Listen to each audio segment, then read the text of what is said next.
मेरा प्रश्न गुरुजी दूसरा ये है कि जिस अभी जैसे फ़ेसबुक है तो हम लोग कई बार फ़ेसबुक देखते हैं, तो उसमें जो बड़े-बड़े ज्योतिषकार लोग हैं, कई बार मैंने देखा है कि उन्होंने एक कहते हैं हनुमान चालीसा का पाठ कैसे करना चाहिए। तो वो उसमें से ये भी दावा करते हैं कि हनुमान चालीसा का पाठ जो लोग करते हैं, वो गलत करते हैं। तो उनका ये कहना है कि जहाँ पे तुलसीदास सदा हरि चेरा, एक ये लाइन है वहाँ पे, तो कहते हैं कि वहाँ पे तुलसीदास जी का नाम हटा के यदि आप अनुष्ठान कर रहे हैं या पूजा 11 दिन की कर रहे हैं, तो वहाँ पे आप तुलसीदास जी का नाम हटा के आप स्वयं का नाम लीजिए जिसका अनुष्ठान हो रहा है। तो क्या ये सही है?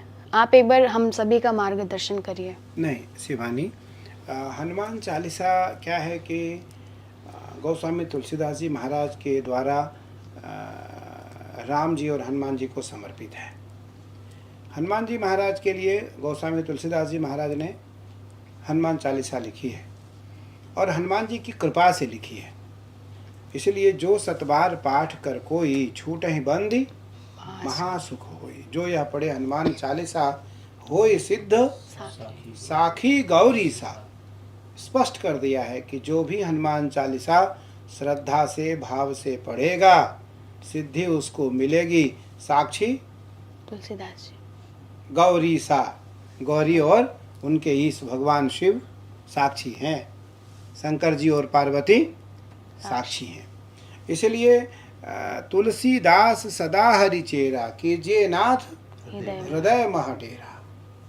कभी जीवन में तुलसीदास जी ने वहाँ लिखा हो तो तुलसीदास जी के द्वारा लिखी गई है, क्योंकि हमने तो हनुमान चालीसा को लिखा नहीं, इसलिए हम अपना नाम वहाँ कभी जीवन में ऐड नहीं कर सकते हैं। हम केवल मानसिक प्रवृत्ति रख सकते हैं, जो सतबार पाठ कर कोई छूटहि बंदी महासुख होई, जो यह पढ़े हनुमान चालीसा होई सिद्ध साखी गौरी सा। तुलसीदास सदा हरि चेरा, कीजिए नाथ हृदय मह डेरा। पवन तनय संकट हरण, मंगल मूर्ति रूप, राम लखन सीता सहित हृदय बसहु सुर भूप। अब हनुमान जी महाराज के लिए गोस्वामी जी ने वहाँ लिखा, गुरु जी को ध्यान में रख करके, कि श्री गुरु चरण सरोज रज निज मन मुकुर सुधारी, वरनौ रघुबर बिमल जस जोदायक फलचारी। बुद्धिहीन तनु जानिके सुमिरौ पवन कुमार, बल बुद्धि विद्या देहु मोहि हरहु कलेश विकार।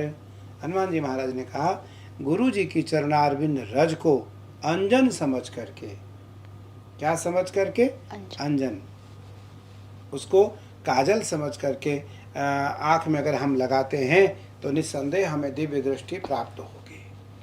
श्री गुरु चरण सरोज रज, सरोज मतलब शीतलता पूर्वक, श्रद्धा पूर्वक, रज उनके चरणारविंद रज को,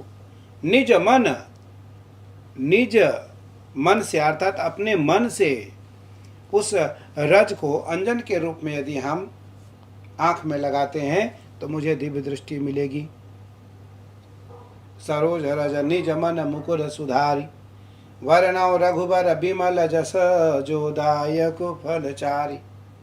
धर्म अर्थ काम और मोक्ष, इन चारों चीज़ों की प्राप्ति होगी। इसलिए मैं तुम्हारे माध्यम से, क्योंकि तुम्हारा सवाल बहुत अच्छा है, मैं कहना चाहूँगा कि गोस्वामी तुलसीदास जी की लिखी हुई, गोस्वामी तुलसीदास जी के द्वारा लिखी हुई रामचरितमानस और अन्य कवितावली, अन्य विनय पत्रिका, अन्य सारे ग्रंथ और हनुमान चालीसा हनुमान जी को, राम जी को समर्पित है, बाबा विश्वनाथ को समर्पित है।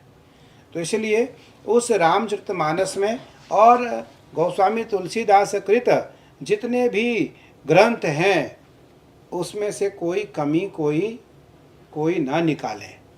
तुलसीदास जी ने कोई ग्रंथ नहीं लिखा, सारे ग्रंथ हनुमान जी की और राम जी की प्रेरणा से लिखी गई है, इसलिए उसमें कोई त्रुटि कभी जीवन में नहीं हो सकती है। इसलिए उसमें कोई संशोधन करने की बात न करें। इसलिए क्योंकि हनुमान जी महाराज बार बार गोस्वामी तुलसीदास जी को प्रेरणा देते हैं, प्रेरित करते हैं। राम जी दर्शन देते हैं हनुमान जी की कृपा से, और हनुमान जी के माध्यम से चित्रकूट के घाट पर भई संतन की भीड़, तुलसीदास चंदन घिसें तिलक देत रघुवीर। तो इसलिए हनुमान जी महाराज की कृपा से, हनुमान जी महाराज के कारण गोस्वामी तुलसीदास जी महाराज को राम जी का दर्शन समय समय पर होता रहा है। इसलिए हनुमान चालीसा से किसी प्रकार की कोई शब्द ना जोड़ने की आवश्यकता है, उसमें ना निकालने की आवश्यकता है। वो हनुमान जी महाराज, क्योंकि हनुमान जी महाराज या गोस्वामी तुलसीदास जी महाराज कहते हैं कि मैं राम को यह समर्पित कर रहा हूँ और हनुमान जी महाराज को भी समर्पित कर रहा हूँ। इसलिए गोस्वामी जी ने कहा कि मैं किसी और के सुख के लिए नहीं, स्वांतः सुखाय तुलसी रघुनाथ गाथा भाषा निबंध मति मंजुल मातनोति। मैं किसी और के सुख के लिए नहीं, मैं किसी और की प्रसन्नता के लिए नहीं, मैं अपने सुख के लिए रामचरितमानस की रचना कर रहा हूँ। मैं अपने सुख के लिए इस ग्रंथ की रचना कर रहा हूँ। इसलिए जो इस ग्रंथ को भाव से, श्रद्धा से और विश्वास से पढ़ेगा वो निसंदेह राम को पाएगा, हनुमान जी की कृपा को प्राप्त करेगा। और जो निगुण भाव रखेगा, निगुड़ा भाव रखेगा, जो हंस कितने प्रकार के, 2 प्रकार के हंस होते हैं, हंस, राजहंस और हंस। तो जो राजहंस की प्रवृत्ति को रखेगा उसमें से उसको दूध और मक्खन की प्राप्ति हो जाएगी। जो हंस की प्रवृत्ति रखेगा उसमें से उसको पानी की प्राप्ति हो जाएगी। तो इसलिए जो राजहंस के रूप में रामचरितमानस को, हनुमान चालीसा को, विनय पत्रिका को, दोहा को, कवितावली को पढ़ेगा वो निसंदेह दिव्य आनंद की अनुभूति का एहसास करेगा।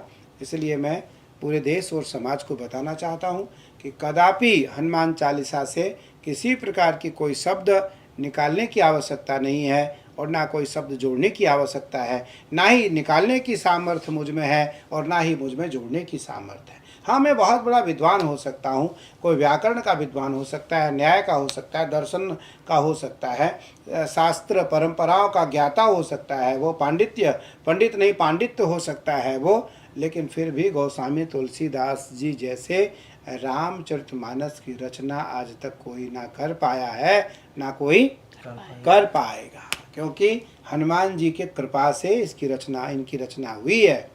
और हस्ताक्षर किसका है? महादेव का। हस्ताक्षर किसका है? महादेव का। भवानी शंकरो वंदे श्रद्धा विश्वास रूपिणौ याभ्याम बिना न पश्यन्ति सिद्धा स्वान्तस्तमीश्वरम् वंदे बोधमयं नित्यं गुरुं शंकररूपिणं यमाश्रितो हि वक्रोऽपि चन्द्रः सर्वत्र वन्द्यते सीताराम गुणग्राम पुण्यारण्य विहारिणौ वंदे विशुद्ध विज्ञानौ कवीश्वर कपीश्वरौ। इसलिए हनुमान जी महाराज और राम जी और भगवान शिव की प्रत्यक्ष कृपा गोस्वामी तुलसीदास जी के ऊपर है। इसलिए तुलसीदास जी के द्वारा तुलसीकृत जितने भी ग्रंथ हैं वो सब राम द्वारा हनुमान जी की कृपा से रचित है। उसमें किसी प्रकार की कोई कमी या कोई बेसी निकालने और जोड़ने की आवश्यकता नहीं है। उसको श्रद्धा और भाव से, जब साखी गौरीसा है वहाँ, जो सतवार पाठ कर कोई छूटे बंदी महासुख होई, जो यह पढ़े हनुमान चालीसा होय सिद्ध साखी गौरीसा। साक्षी हैं भगवान माँ और पार्वती, शंकर जी, माँ पार्वती और भगवान शिव साक्षी हैं। तो इसलिए उसमें किसी प्रकार की कोई संदेह करने की आवश्यकता नहीं है। श्रद्धा और विश्वास की आवश्यकता है। अब श्रद्धा कौन है? माँ पार्वती। विश्वास कौन है? भगवान शंकर, भगवान शिव। तो श्रद्धा और विश्वास से जो पढ़ेगा वो भगवान शिव की और माँ की कृपा से उसे सिद्धि और फल की प्राप्ति अवश्य हो।